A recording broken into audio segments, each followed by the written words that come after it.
BNP ক্ষমতায় এলেই শুরু হয় ষড়যন্ত্র। স্বৈরাচারীর মতো বিশৃঙ্খলাকারীদেরও রুখে দেওয়ার ডাক প্রধানমন্ত্রীর। ফ্যামিলি কার্ড ও ধর্মগুরুদের ভাতা বিতরণ উদ্বোধন।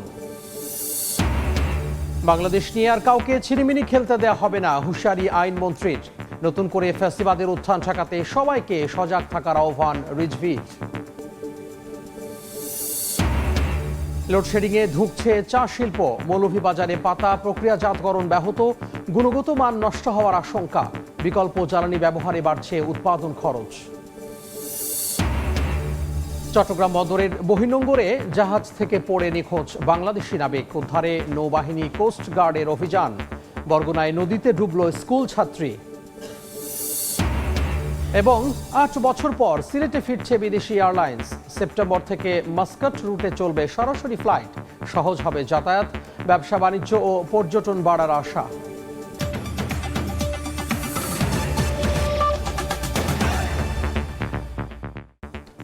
বাংলা সময় সঙ্গে আছি আমি তোহা খান তামিম। বিএনপি ক্ষমতায় এলেই ষড়যন্ত্র শুরু করে কিছু দল। স্বৈরাচারের মতো বিশৃঙ্খলা সৃষ্টিকারীদেরও জনগণকে রুখে দেওয়ার আহ্বান জানিয়েছেন প্রধানমন্ত্রী তারেক রহমান। কিশোরগঞ্জে তিনি আরও বলেন, বিদ্যুৎ জ্বালানি সংকটের জন্য বিগত ফ্যাসিস্ট সরকারের অপরিকল্পিত কণ্ডকর্ম দায়ী। সমস্যা সমাধানের আশ্বাস দিয়ে জনগণকে ধৈর্য ধরার আহ্বান জানান সরকার প্রধান। কিশোরগঞ্জ থেকে আশরাফুল ইসলামের ক্যামেরায় আহমেদ সালেহের রিপোর্ট। ঢাকা থেকে সড়ক পথে কিশোরগঞ্জের পাকুন্দিয়ায় প্রধানমন্ত্রী তারেক রহমান। আনন্দের জোয়ারে ভাসেন গ্রামবাসী। সাধারণ মানুষের ভালোবাসার উষ্ণ অভ্যর্থনায় সিক্ত হন সরকার প্রধান। শুরুতে জাতীয় মৎস্যপক্ষ উপলক্ষে ব্রহ্মপুত্র নদে মাছের পোনা অবমুক্ত করেন সরকার প্রধান। পরে সভামঞ্চে প্রধানমন্ত্রী বলেন, বিএনপি যতবারই ক্ষমতায় এসেছে ততবারই কিছু রাজনৈতিক দল ষড়যন্ত্র করেছে। স্বৈরাচারীর মতো বিশৃঙ্খলাকারীদেরও রুখে দেওয়ার আহ্বান জানান প্রধানমন্ত্রী। অতীতে যেমন দেখেছে বিএনপি বাংলাদেশ জাতীয়তাবাদী দলকে বাংলাদেশের জনগণ যতবার দেশ পরিচালনার সুযোগ করে দিয়েছে, দেশের দায়িত্ব যতবার অর্পণ করেছে, আমরা দেখেছি কিছু সংখ্যক রাজনৈতিক দল বিশৃঙ্খলা তৈরি করেছে। যারা রাজপথে বিশৃঙ্খলা তৈরি করবে, যারা দেশের মানুষকে মিথ্যে কথা বলে বিভ্রান্ত তৈরি করবে, তাদের বিরুদ্ধে আপনাদেরকে রুখে দাঁড়াতে হবে। ফ্যাসিস্ট আমলে অপরিকল্পিত কর্মকাণ্ডে বিদ্যুৎ জ্বালানির সংকট উল্লেখ করে জনগণকে ধৈর্য ধরে সরকারের ওপর আস্থা রাখার আহ্বান জানান সরকার প্রধান। বহু মানুষ বিদ্যুতের কষ্ট ভোগ করছেন এই মুহূর্তে, কিন্তু এই যে বিদ্যুতের সমস্যা, এই সমস্যা স্বৈরাচার, যে স্বৈরাচারকে এই দেশের মানুষ বিতাড়িত করেছে, তাদের আনপ্ল্যান্ড অপরিকল্পিত পরিকল্পনার জন্য, অপরিকল্পিত বিভিন্ন পদক্ষেপের জন্য আজকে বিদ্যুৎ এবং জ্বালানির এই অবস্থা। যে কোনো সংকট যদি মোকাবেলা করতে হয়, ধৈর্য ধারণ করতে হবে আমাদেরকে। যে কোনো সংকট যদি মোকাবেলা করতে হয়, ঠান্ডা মাথায় পরিকল্পনা গ্রহণ করে ধীরে ধীরে সংকটের মোকাবেলা করতে হবে। পরে কটিয়াদীর চারিপাড়ায় সরকারি কার ফ্যাচারি কমপ্লেক্স পরিদর্শন করেন প্রধানমন্ত্রী তারেক রহমান। দেশের মানুষের ভাগ্য উন্নয়নে, জনকল্যাণমুখী রাষ্ট্র গঠনে কাজ করছে বর্তমান সরকার, কিন্তু কিছু রাজনৈতিক দল দেশে বিশৃঙ্খলা সৃষ্টি করে এই কল্যাণমুখী রাষ্ট্র গঠনের পথে বাধাগ্রস্ত করার চেষ্টা করছে। তাই সাধারণ মানুষকে তাদের প্রতিরোধ গড়ে তোলার আহ্বান জানান প্রধানমন্ত্রী তারেক রহমান। বলেন, সরকারের প্রতি যে আস্থা জনগণের রয়েছে তা ধরে রেখে আগামীতে সরকারকে সহযোগিতার প্রতি আহ্বান জানান সরকার প্রধান। এরপর আচমিতা জর্জ ইনস্টিটিউট মাঠে জাতীয় মৎস্যপক্ষ 2026 উদ্বোধন করে 14 ব্যক্তি ও প্রতিষ্ঠানকে পদক তুলে দেন প্রধানমন্ত্রী। সারা দেশে অব্যবহৃত জলাশয়গুলোকে সংস্কার করে মাছ চাষের উপযোগী করার ঘোষণা দেন সরকার প্রধান। মৎস্যজীবীদের কৃষক কার্ড এবং জেলেদের পরিচয়পত্র দেওয়া হবে বলেও জানান তিনি। মৎস্য চাষিদেরকে কৃষক কার্ডের আওতায় আনা হবে এবং হয়েছে এর মধ্যে। একই সঙ্গে জেলেদের পরিচয়পত্র প্রদান ও নিবন্ধন কার্যক্রম চলমান রয়েছে। 2026-27 অর্থ বছরের প্রথমবারের মতন সুন্দরবন এবং হাওর অঞ্চলে মৎস্য আহরণ নিষিদ্ধকালীন জেলেদের ভিজিএফ এর আওতায় আনা হয়েছে। অনুষ্ঠানস্থল ত্যাগ করার সময় পাশে আচমিতা জর্জ ইনস্টিটিউশন স্কুল তাৎক্ষণিক পরিদর্শন করেন প্রধানমন্ত্রী তারেক রহমান। এ সময় তাকে কাছে পেয়ে কোমলমতি শিক্ষার্থীরা উচ্ছ্বাস প্রকাশ করেন। সরকার প্রধানও তাদের সাথে মিশে গিয়ে তাদের ভালোবাসা গ্রহণ করেন। এ সময় শিক্ষার্থীদের জন্য খেলার সামগ্রী উপহার দেন প্রধানমন্ত্রী। আহমেদ সালেহিন, সময় সংবাদ, কিশোরগঞ্জ। বাংলাদেশ নিয়ে আর কাউকে ছিনিমিনি খেলতে দেয়া হবে না বলে হুঁশিয়ারি দিয়েছেন আইনমন্ত্রী অ্যাডভোকেট আসাদুজ্জামান। নতুন করে ফ্যাসিবাদের উত্থান ঠেকাতে সবাইকে সজাগ থাকার আহ্বান জানিয়েছেন প্রধানমন্ত্রীর রাজনৈতিক উপদেষ্টা রুহুল কবির রিজভী। বরিশালে নির্মাণ হচ্ছে বিভাগীয় আধুনিক তথ্য কমপ্লেক্স। রোববার সকালে 17 কোটি টাকা ব্যয়ে নির্মিত এ ভবনের কাজের উদ্বোধন করেন তথ্য ও সম্প্রচার মন্ত্রী জহিরুদ্দিন স্বপন। ডিজিটাল বাংলাদেশকে স্মার্ট বাংলাদেশে রূপ দিতে সরকার কাজ করছে বলেও জানান মন্ত্রী। বিএনপির সরকার, জনাব তারেক রহমানের সরকার, আমরা এই ধরনের ইনফরমেশন কমপ্লেক্সের ভ্যালু, এইটাকে আমরা একটা গ্লোবাল স্ট্যান্ডার্ডের মধ্যে নিতে চাচ্ছি। আমরা আমাদের মেয়াদ সম্পন্ন করার আগেই ডিজিটাল বাংলাদেশকে স্মার্ট বাংলাদেশে পরিণত করে বিদায় নেব ইনশাআল্লাহ। বাংলাদেশ নিয়ে আর কাউকে ছিনিমিনি খেলতে দেয়া হবে না বলে মন্তব্য করেছেন আইনমন্ত্রী মোহাম্মদ আসাদুজ্জামান। বরিশাল আইনজীবী সমিতির নতুন ভবনের ভিত্তিপ্রস্তর উদ্বোধন শেষে বাল লাইব্রেরি হলরুমে একথা বলেন মন্ত্রী। যে বাংলাদেশ পেতে আমাদের মাঝ থেকে 1400 মানুষকে হারাতে হয়েছে, যাদেরকে পাখির মতো গুলি করে রাজপথে জুলাই মাসের 15 দিন এবং আগস্ট মাসের 5 দিন, এই 20 দিনে হত্যা করা হয়েছে। এদের রক্তের বিনিময়ে, এদের ত্যাগের বিনিময়ে যে বাংলাদেশ আমরা পেয়েছি, এই বাংলাদেশ নিয়ে আমরা ছেলে খেলা করতে পারি না। এই বাংলাদেশ নিয়ে আমরা আর ফ্যাসিস্টদের ফিরে আসার কোন পথ সুগম করতে পারি না। জুলাই গণঅভ্যুত্থান দীর্ঘদিনের সঞ্চিত ক্ষোভের চূড়ান্ত বহিঃপ্রকাশ বলে মন্তব্য করেছেন প্রধানমন্ত্রীর রাজনৈতিক উপদেষ্টা রুহুল কবির রিজভী। গাজীপুরে জাতীয় বিশ্ববিদ্যালয়ের সিনেট হলে জুলাই গণঅভ্যুত্থানের দ্বিতীয় বার্ষিকী উপলক্ষে আলোচনা সভায় একথা বলেন তিনি। জুলাই হচ্ছে দীর্ঘদিনের যে সঞ্চিত ক্ষোভ, সেই ক্ষোভের চূড়ান্ত বহিঃপ্রকাশ হচ্ছে জুলাই। তো জুলাই চেতনা হচ্ছে এরকম হৃদয়ের মধ্যে বাসা বাঁধা একটা বিষয়। অন্যান্য যেমন চেতনা রয়েছে তেমনি চেতনা জুলাই চেতনা। সে চেতনা হচ্ছে যে আমাদের বহুদলীয় বহুমাত্রিক গণতন্ত্রকে সুপ্রতিষ্ঠিত করা। শিক্ষিত মা শিক্ষিত জাতি উপহার দিতে পারেন একথা বুঝতে পেরে বেগম খালেদা জিয়া মেয়েদের দ্বাদশ শ্রেণী পর্যন্ত শিক্ষা অবৈতনিক করেছিলেন, আর বর্তমান প্রধানমন্ত্রী এটিকে স্নাতক পর্যন্ত উন্নীত করেছেন বলে জানিয়েছেন দুর্যোগ ব্যবস্থাপনা ও ত্রাণমন্ত্রী আসাদুল হাবিব দুলু। লালমনিরহাটের মজিদা খাতুন সরকারি মহিলা কলেজে 7 কোটি টাকা ব্যয়ে নির্মিত একাডেমিক ভবনের শুভ উদ্বোধনে এক মতবিনিময় সভা ও সাংস্কৃতিক অনুষ্ঠানে প্রধান অতিথির বক্তব্যে তিনি একথা বলেন। শিক্ষিত মা দাও শিক্ষিত জাতিদের, এটা খালেদা জিয়া বুঝেছিলেন, যার জন্য উনি তোমাদের নারী শিক্ষার জন্য উপবৃত্তি বিনা বেতনে পড়ার সুযোগ করে দিয়েছে, ইন্টারমিডিয়েট পর্যন্ত। এবং বর্তমান আমাদের মাননীয় প্রধানমন্ত্রী তারেক রহমান এটা ডিগ্রি স্নাতক পর্যন্ত বিনা বেতনে পড়ার সুযোগ করে দিচ্ছে। আগামী 3 বছরের মধ্যে সব উপজেলা স্বাস্থ্য কমপ্লেক্স 151 শয্যা বিশিষ্ট করা হবে বলে জানিয়েছেন স্বাস্থ্যমন্ত্রী সর্দার মোহাম্মদ সাখাওয়াত হোসেন বকুল। সকালে ঝিনাইদহের মহেশপুর ও কোটচাঁদপুর উপজেলা স্বাস্থ্য কমপ্লেক্স আকস্মিক পরিদর্শন শেষে একথা জানান তিনি। এছাড়া সংকট রোধে দেশে নতুন করে 5000 চিকিৎসক নিয়োগ দেওয়ার কথাও জানান মন্ত্রী। 151 শয্যা বিশিষ্ট হাসপাতালে রূপান্তরিত করতে যাচ্ছি। এই বছর থেকে কাজ শুরু হচ্ছে ইনশাআল্লাহ কনস্ট্রাকশনে। একবারে আমরা সবগুলি উপজেলা পারবো না, 3টা পর্যায়ে 3 বছরে আমরা সকলগুলি হাসপাতালগুলিকে আমরা 151 শয্যায় নিয়ে যাব।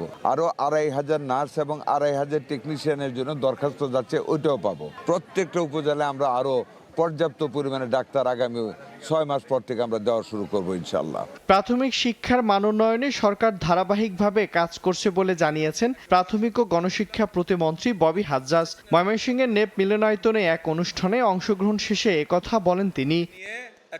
মিরন আহমেদ, সময় সংবাদ।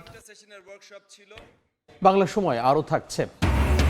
ইকোপার্ক গড়ে ময়মনসিংহের সন্তোষপুর বনাঞ্চল রক্ষার উদ্যোগ। জীববৈচিত্র্য রক্ষার পাশাপাশি পর্যটনের সম্ভাবনা, দ্রুত পরিকল্পনা বাস্তবায়নের তাগিদ। কিশোরগঞ্জে ফ্যামিলি কার্ড ও ধর্মগুরুদের ভাতা প্রদান কার্যক্রম উদ্বোধন করে বক্তব্য রাখছেন প্রধানমন্ত্রী তারেক রহমান। সরাসরি যাচ্ছি সেখানে। মতন বানিয়ে ফেলবো বাংলাদেশকে, তমুক দেশের মতন বানিয়ে ফেলবো। আমরা বাংলাদেশকে অন্য কোনো দেশের মতন বানাতে চাই না। আমরা বাংলাদেশকে তৈরি করতে চাই একটি কল্যাণমুখী রাষ্ট্র হিসাবে, যেই রাষ্ট্রে কম বেশি প্রতিটি শ্রেণীর মানুষকে রাষ্ট্র তার সামর্থ্য অনুযায়ী সাহায্য করবে, সহযোগিতা দিবে। যেই রাষ্ট্রে প্রত্যেকটি মানুষ, প্রত্যেকটি শ্রেণীর প্রতিটি মানুষ তার মর্যাদা অনুযায়ী তার প্রাপ্য রাষ্ট্রের কাছ থেকে পাবে।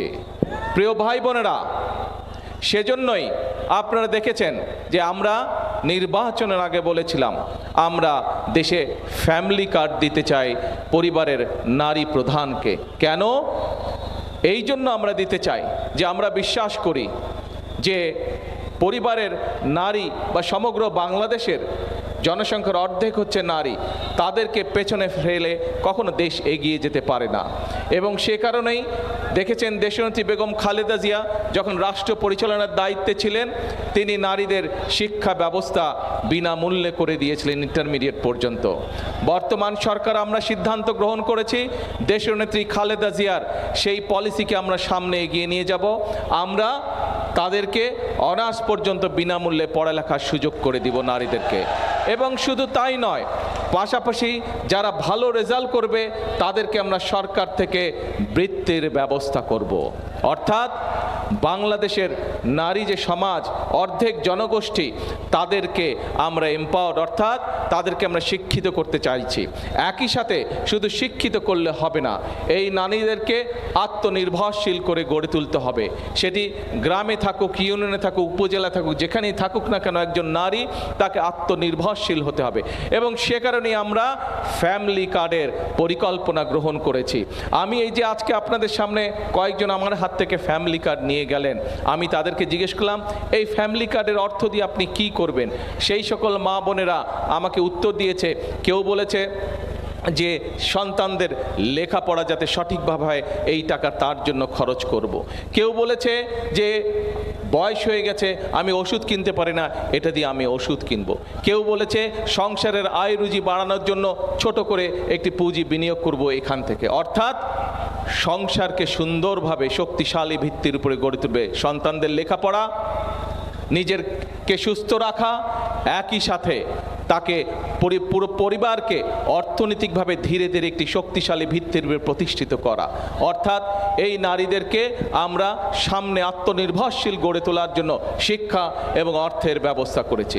আসেন এরপরে আপনারা দেখেছেন যে আমরা এখানে বিভিন্ন মসজিদের ইমাম, মুয়াজ্জিম, খতিব সাহেব সহ অন্যান্য ধর্মের যারা ধর্মীয় গুরু আছেন তাদেরকে আমরা সহযোগিতা করেছি এখানে রাষ্ট্রের পক্ষ থেকে। কেন সহযোগিতা করেছি? তারাও সমাজের একটি বিরাট অংশ, তারা সমাজে গুরুত্বপূর্ণ ভূমিকা পালন করেন। আমরা আমাদের জীবনের বিভিন্ন মোড়ে যখন বিভিন্ন রকম সমস্যায় পড়ি তখন আমরা তাদের কাছ থেকে বিভিন্ন রকম পরামর্শ গ্রহণ করি। অর্থাৎ আমাদের ধর্মে, যে কোনো ধর্মে একজন মানুষের জন্ম থেকে মৃত্যু পর্যন্ত এই মানুষগুলো বিভিন্ন রকম সহযোগিতা এবং পরামর্শ করে থাকেন। কাজে এই মানুষগুলোকেও আমরা চাই তারাও অর্থনৈতিকভাবে আত্মনির্ভরশীল হয়ে থাকুক, গড়ে উঠুক, তাদেরকে আমরা পিছনে ফেলে রাখতে পারি না। সমাজের এই মানুষগুলোর জন্য আমরা সেই জন্য এই ব্যবস্থা করেছি, এই ভাতার ব্যবস্থা করেছি। আসেন প্রিয় ভাই বোনেরা, এরপরে হচ্ছে কৃষি। বাংলাদেশের সমগ্র বাংলাদেশের অধিকাংশ মানুষ এখনও কৃষি পেশার সাথে জড়িত। বাংলাদেশ হচ্ছে একটি কৃষি প্রধান দেশ। দেশের জনসংখ্যার অর্ধেকেরও বেশি মানুষ প্রত্যক্ষ বা পরোক্ষভাবে এই কৃষির সাথে জড়িত।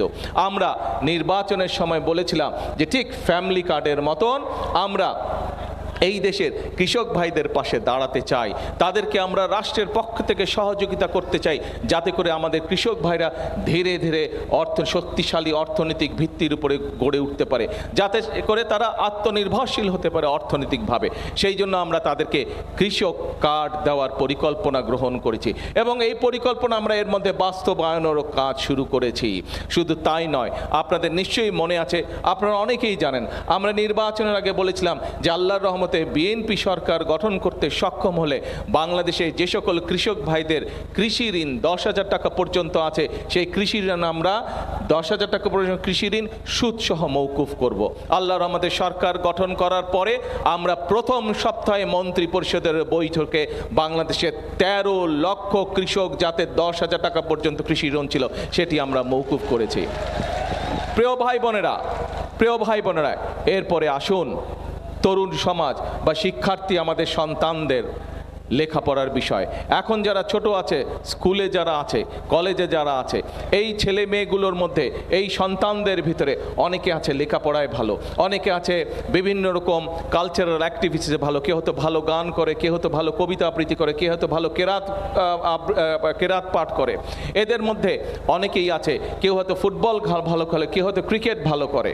আমরা সেই জন্য কি করেছি, আমরা নতুন কুড়ি নামক যেই অনুষ্ঠানটি শহীদ রাষ্ট্রপতি জিয়াউর রহমান চালু করেছিলেন, সেই অনুষ্ঠানটি আবার চালু করা হয়েছে। এবং শুধু তাই নয়, আমাদের দেশের সন্তানদের মধ্যে থেকে প্রতিভাকে বের করে নিয়ে আসার জন্য আমরা এর পাশাপাশি কালচারাল অ্যাক্টিভিটিসের পাশাপাশি আমরা তাদের মধ্যে যারা ভালো খেলোয়াড় হতে পারে, ভবিষ্যতে খেলোয়াড় হতে পারে, অর্থাৎ ক্রীড়াকে শুধু ডাক্তার ইঞ্জিনিয়ার না, শুধু উকিল ব্যারিস্টার মোক্তার না, ক্রীড়াও যাতে একটা পেশা হতে পারে, সেই জন্য সেভাবে আমরা আমাদের ভবিষ্যৎ সন্তানদেরকে গড়ে তুলছি। সেই জন্য আমরা নতুন করে ক্রীড়ার আয়োজন করেছি। আপনারা দেখেছেন কয়েকদিন আগে প্রাইমারি স্কুলের প্রায় 22 লক্ষ, সারা বাংলাদেশে 22 লক্ষ ছেলে মেয়ে ফুটবল খেলা প্রতিযোগিতায় অংশগ্রহণ করেছিল।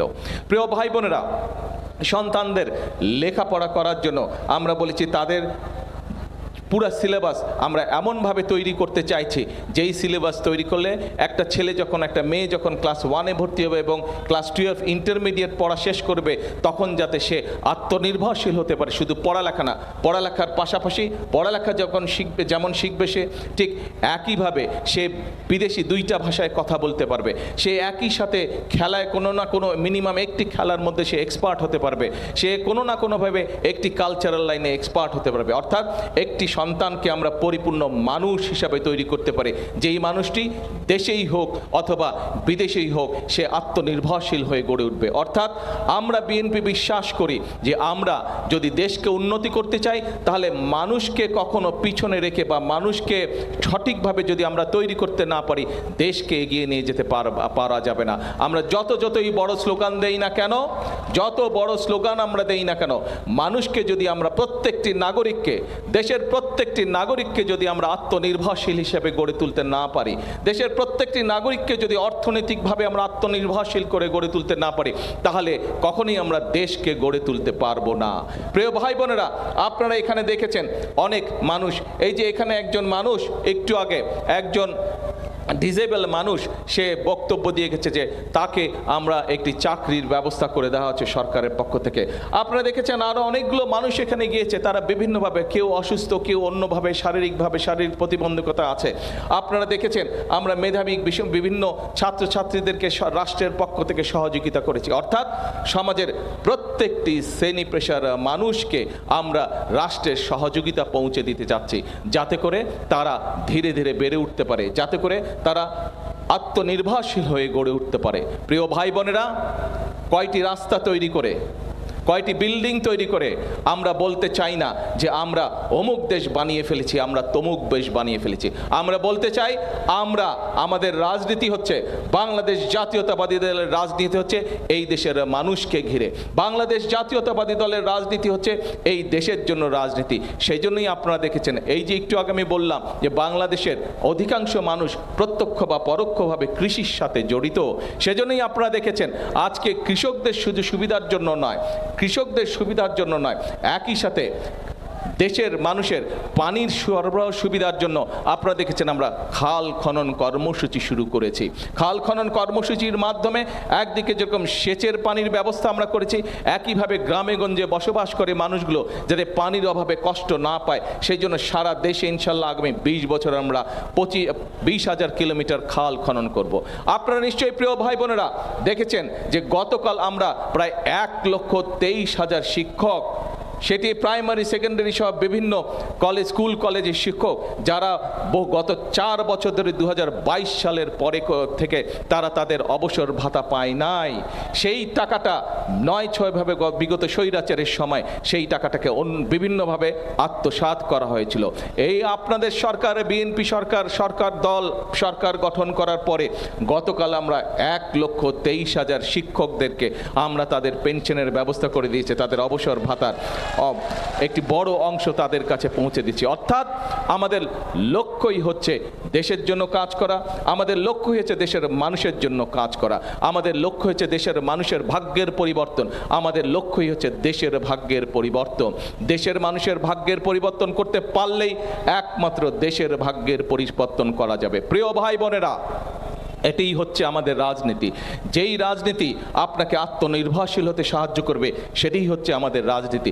যেই রাজনীতি আপনাকে কর্মসংস্থানের ব্যবস্থা করবে, যেই রাজনীতি আপনাকে শিক্ষার ব্যবস্থা করে দিবে, যেই রাজনীতি আপনাকে অর্থনৈতিকভাবে আত্মনির্ভরশীল হতে সাহায্য করবে সেটাই হচ্ছে আমাদের রাজনীতি। যেই রাজনীতি কৃষকের ক্ষেতে ফসল দ্বিগুণ করবে, দ্বিগুণের জায়গায় তিনগুণ করবে, সেটাই হচ্ছে আমাদের রাজনীতি। যে রাজনীতির মাধ্যমে দেশে মিল কলকারখানা তৈরি হবে এবং আমার দেশের ছেলেরা, আমার দেশের মেয়েরা সেগুলোতে কাজ করতে পারবে, কর্মসংস্থানের ব্যবস্থা হবে, সেটাই হচ্ছে বিএনপির রাজনীতি। প্রিয় ভাই বোনেরা, এখন এই যে রাজনীতির কথা তুলে ধরলাম, এই যে আমরা নির্বাচনের আগে আপনাদের সামনে সহ সমগ্র বাংলাদেশের মানুষের সামনে যে সকল ওয়াদা করেছিলাম, বৃক্ষরোপণের ওয়াদা করেছিলাম, খাল খননের ওয়াদা করেছিলাম, ফ্যামিলি কার্ডের ওয়াদা করেছিলাম, ইমাম মুয়াজ্জম সাহেবদের আমরা ভাতার কথা বলেছিলাম, শিক্ষার্থীদের জন্য আমরা শিক্ষার ব্যবস্থা সহ আমরা এই যে নতুন করির কথা বলেছিলাম, এই যে আমরা কথাগুলো বলেছিলাম, এক এক করে আমরা সকল ওয়াদাগুলো ধীরে ধীরে আমরা বাস্তবায়ন করছি। প্রিয় ভাই বোনেরা, আপনাদের সকলের সামনে আজকে সকলের সামনে প্রত্যেকটি কাজের সাক্ষী হয়ে আপনারা আছেন, সমগ্র বাংলাদেশ মানুষ আছে। অর্থাৎ বিএনপি যে ওয়াদা দিয়েছিল সেই ওয়াদা বাস্তবায়নের কাজ বিএনপি ধীরে ধীরে পর্যায়ক্রমিকভাবে নিয়ে যেতে চাইছে, বিএনপি বাস্তবায়ন করতে চাইছে। এখন প্রিয় ভাই বোনেরা, এই যে বিএনপির রাজনীতির কথা আপনাদের সামনে আমি তুলে ধরলাম, যে রাজনীতির কথা শুধু মুখের মধ্যে নেই, যে রাজনীতি বাস্তবে আপনাদের সামনে তুলে ধরা হয়েছে, যে রাজনীতির বাস্তব ফল এখানে থাকা মা বোনেরা পাচ্ছে, যে রাজনীতির বাস্তব ফল এখানে থাকা ইমাম মুয়াজ্জম সাহেবরা পেয়েছেন, যে রাজনীতির ফল এখানে দুস্থ মানুষরা পেয়েছে, যে রাজনীতির ফল দেশের সন্তানেরা পাচ্ছে, যারা লেখাপড়া করছে তারা পাচ্ছে, এই রাজনীতি কি আপনারা মনে করেন সঠিক আছে? এই রাজনীতির সাথে কি আপনারা আছেন? কারা কারা আছেন এই রাজনীতির সাথে? ভাই দেখে, আপনারা কি মনে করেন বিএনপি সঠিক রাজনীতি করছে? আলহামদুলিল্লাহ, ধন্যবাদ সকলকে। প্রিয় ভাই বোনেরা, আমরা যদি এই রাজনীতি ধরে রাখতে পারি, ইনশাল্লাহ আমি বলতে পারি যে আস্তে আস্তে একটা সময় দেশের ভাগ্যের পরিবর্তন হবে, দেশের মানুষের ভাগ্যের পরিবর্তন হবে। কিন্তু প্রিয় ভাই বোনেরা, 2026 সালের 12ই ফেব্রুয়ারি নির্বাচনে আপনারা এই দেশে ধানের শীষ তথা বাংলাদেশ জাতীয়তাবাদী দলকে আপনাদের সমর্থন দিয়ে সরকার গঠনে সহযোগিতা করেছেন, এবং যেহেতু এই সরকার জনগণের সরকার, সেই জন্য বিএনপি জনগণের জন্য এই কাজগুলো করছে। যেই কাজগুলো করলে জনগণের পেটে অন্নের সংস্থান হবে। নিশ্চয়ই আপনাদের সকলের মনে আছে, এই যে 2 মাস আগে আমরা বাজেট উপস্থাপন করেছি, দেখেছেন না? বাজেট উপস্থাপন করেছি, বাজেটের মধ্যে নিশ্চয়ই আপনারা খেয়াল করেছেন 60টি পণ্য, নিত্য প্রয়োজনীয় 60টি পণ্য যেগুলো সাধারণ মানুষের সকলের প্রয়োজন, এরকম 60টি পণ্যের উপরে সরকার এই বাজেটে, বর্তমান সরকার এই বাজেটে ট্যাক্স কমিয়ে দিয়েছে, কারণ যাতে করে কেউ সুযোগ নিয়ে জিনিসপত্রের দাম বাড়াতে না পারে। এবং আলহামদুলিল্লাহ, আল্লাহর রহমতে এর আগে অতীতে আমরা দেখেছি সব সময় বাজেট দেওয়ার পরের দিনই সাথে সাথে দেখা যেত জিনিসপত্রের দাম বেড়ে গিয়েছে। এবার কি আগের মতন জিনিসের দাম বেড়েছে? আলহামদুলিল্লাহ, বাড়েনি জিনিসের দাম। অর্থাৎ এই কাজটি কেন করা হয়েছে? জনগণের স্বস্তির কথা মাথায় রেখেই আজকের বর্তমান সরকার এই সিদ্ধান্ত গ্রহণ করেছে। এখন প্রিয় ভাই বোনেরা, আমাদেরকে যদি ফ্যামিলি কার্ড বাস্তবায়ন করতে হয়, আমাদেরকে যদি কৃষক কার্ড বাস্তবায়ন করতে হয়, আমাদেরকে যদি খাল খনন কর্মসূচি বাস্তবায়ন করতে হয়, আমাদেরকে যদি প্রতি উপজেলায় আমরা দেশের মানুষ চিকিৎসা সেবা পাওয়ার জন্য বিশেষ করে উপজেলা জেলা পর্যায়ে যে সকল মানুষ থাকেন, উপজেলা পর্যায়ে গ্রামে ইউনিয়নে যে সকল মানুষ থাকেন, আপনাদের চিকিৎসা সুবিধা বাড়ানোর জন্য এই বর্তমান সরকার সিদ্ধান্ত গ্রহণ করেছে যে আগামী 5 বছরের মধ্যে বাংলাদেশের 553টি যে উপজেলা আছে, প্রত্যেক উপজেলায় এখন যে 50 সদস্যের হাসপাতাল আছে, এই 50 বেডের হাসপাতাল আছে, এটিকে ইনশাল্লাহ আমরা 151 বেডের হাসপাতালে রূপান্তরিত করব। 151 বেডের হাসপাতালে রূপান্তরিত করব, যাতে করে আপনাদেরকে যদি খুব বেশি সিরিয়াস অসুখ না হয়, তাহলে যাতে উপজেলার মানুষকে বা গ্রামের মানুষকে জেলা হাসপাতালে আসতে না হয়। এই সিদ্ধান্ত আমরা গ্রহণ করেছি। ইনশাল্লাহ শীঘ্রই এর কাজ শুরু হবে।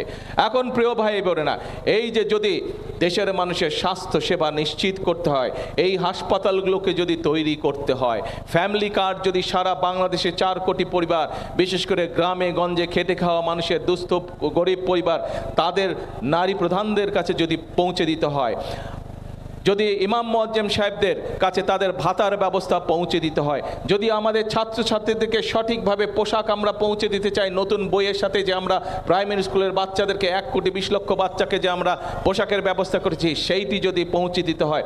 কিছুদিন আগে দেখেছেন যে চায়নার সাথে চুক্তি হয়েছে, চায়না এই দেশে অনেকগুলো মিল কারখানা চট্টগ্রামে তৈরি করবে, যেই মিল কারখানায় আমাদের দেশের ছেলেমেয়েরা চাকরি সুবিধা পাবে, কর্মসংস্থানের সুবিধা পাবে। সেই মিল কারখানাগুলোকে যদি তৈরি করতে হয়, অর্থাৎ এই কাজগুলোকে যদি বাস্তবায়ন করতে হয়, তাহলে অবশ্যই আমাদেরকে ধৈর্য ধরতে হবে, অবশ্যই দেশের মধ্যে শান্তি রাখতে হবে। এখন মানুষ পরিবর্তন চায়। আমরা 71 সালে যুদ্ধ করে দেশ স্বাধীন করেছি, 71 সালে যুদ্ধ করে দেশ স্বাধীন করেছে।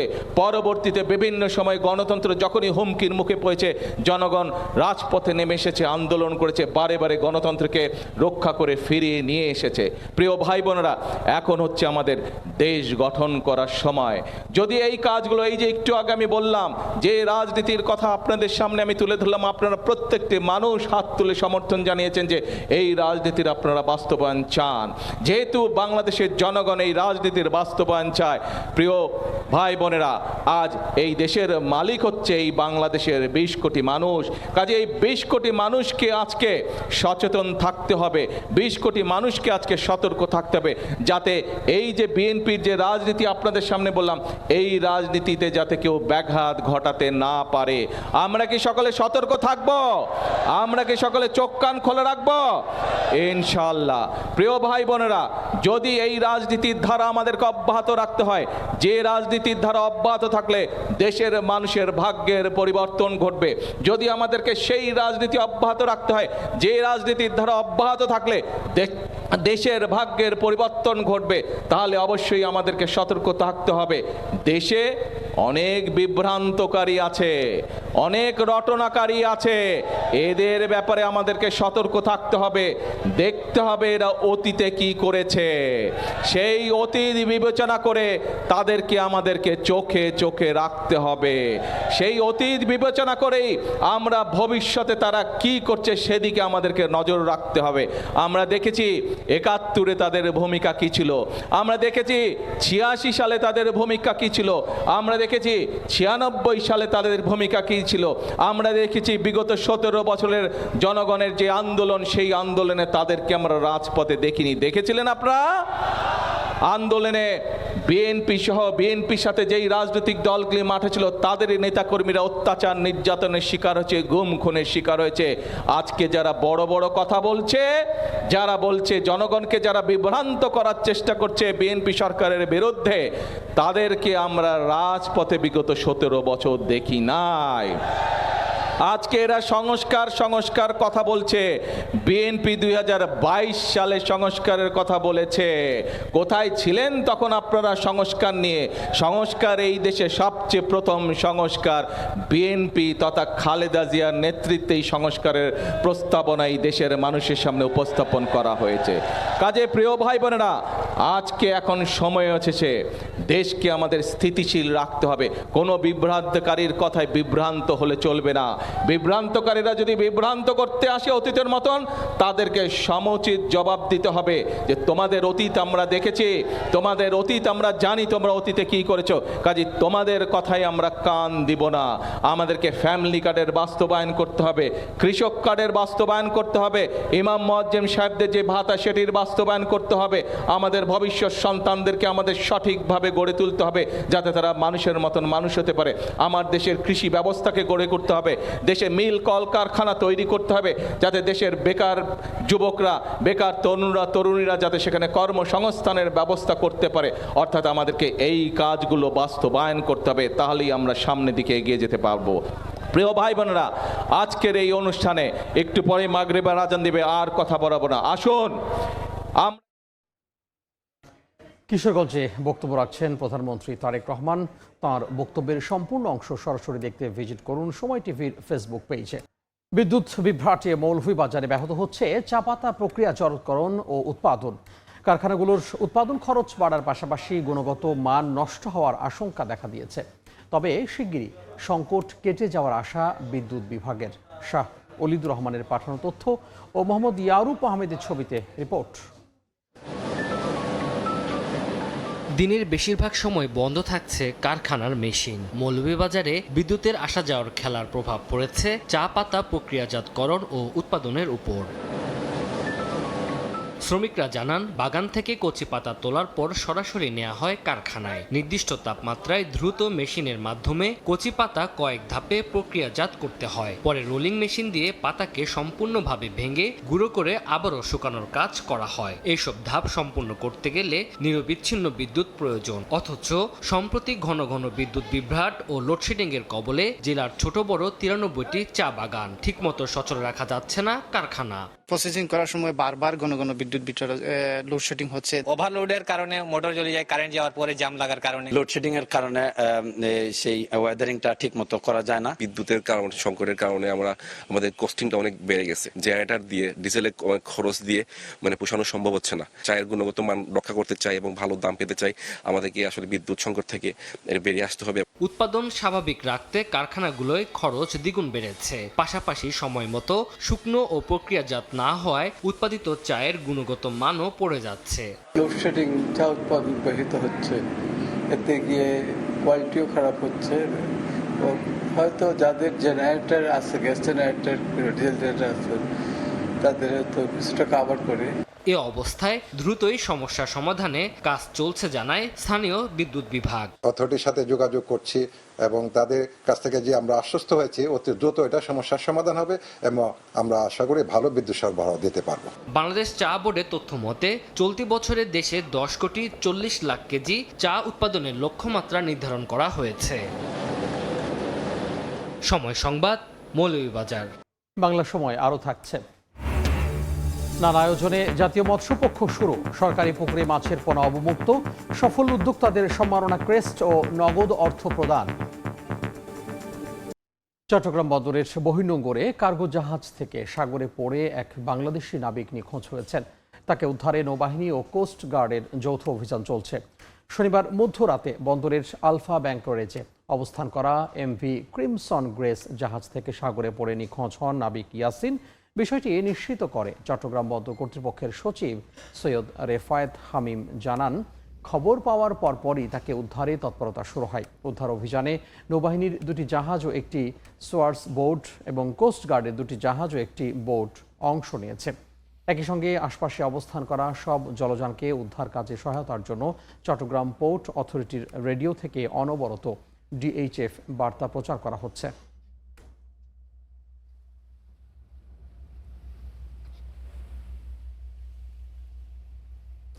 এদিকে বরগুনায় নদীতে গোসল করতে নেমে এক স্কুল ছাত্রী নিখোঁজ হয়েছেন।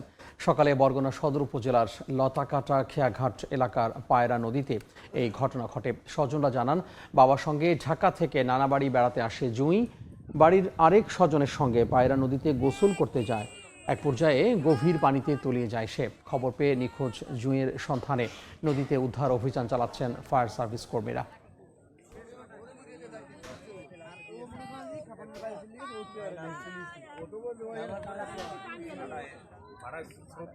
বেগম খালেদা জিয়ার ৮২তম জন্মদিন উপলক্ষে চট্টগ্রামে মিলাদ মাহফিল অনুষ্ঠিত হয়েছে। দুপুরে বিএনপির দলীয় কার্যালয়ে নসিমন ভবনের পাশের মসজিদে এই কর্মসূচি করা হয়। এতে বিভিন্ন শ্রেণী পেশার মানুষ অংশ নেন। এ সময় বেগম খালেদা জিয়ার আত্মার মাগফিরাত কামনা করে বিশেষ দোয়া করা হয়। পরে আগতদের মাঝে খাবার বিতরণ করা হয়েছে।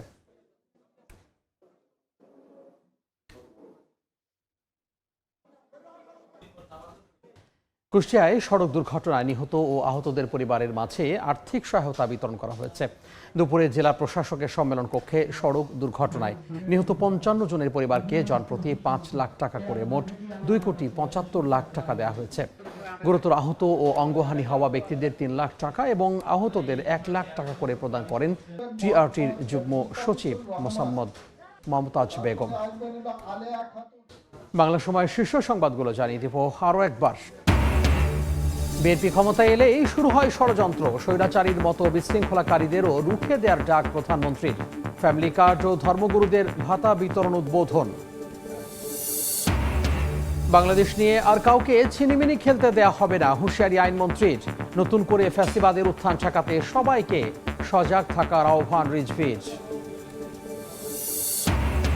এবং লোডশেডিংয়ে ধুঁকছে চা শিল্প, মৌলভীবাজারে পাতা প্রক্রিয়াজাতকরণ ব্যাহত, গুণগত মান নষ্ট হওয়ার আশঙ্কা। বিকল্প জ্বালানি ব্যবহারে বাড়ছে উৎপাদন খরচ।